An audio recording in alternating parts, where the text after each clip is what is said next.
So ayan guys, for today's video, so mangunguha tayo ng kawayan, yung mga ganito lang kaliliit. Mag-uumang tayo dun sa mga tinitiksayan natin. Dalag yung hahantingin muna natin. Madalang kasi guys yung gataw ngayon. So ganito lang kaliliit yung kinukuha namin.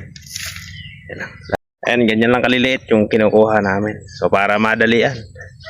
Dito naman sa likod bahay may kawayan na pinupulak. Ayan, dito na lang kami kumuha. Ayos na yan Jay, dalhin mo na.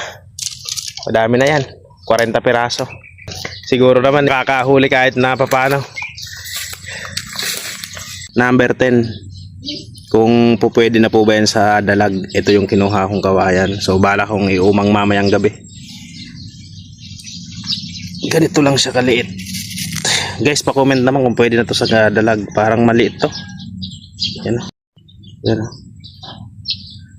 Ito guys, unang beses ko gumawa ng patokba kung tawagin dito sa Nueva Ecija. Yun na inabutan yung tawag nito. So meron tayong mga kawayan na dito, maliliit ito. Tapos syempre may mga hook tayo dito. Number 10 yung sukat dito.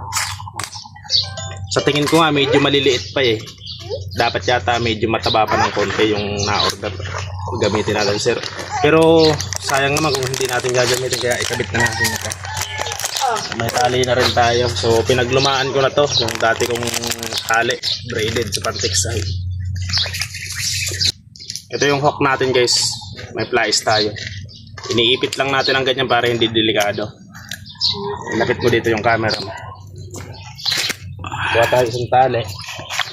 Ganito lang ako guys magtali. Ayan. Suot mo dyan sa may butas. Tapos ayan, nakasuot na siya. Balik natin ang isa. Yun. Tapos ganyan na magiging itsura niyan. Tapos ito iikot natin yung dulo na to. Kita ba? Yung kapiraso na to iikot natin yan para matibay yung pagkakatali natin ng hook. Hawakan mo ito Jay.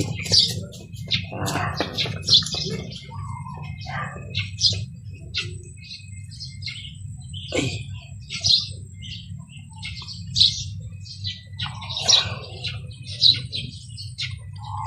Yan, okay na yan. Tibay na yan.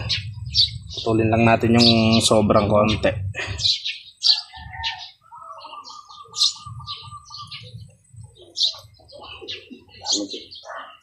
So ayan na siya. Tsaka naman natin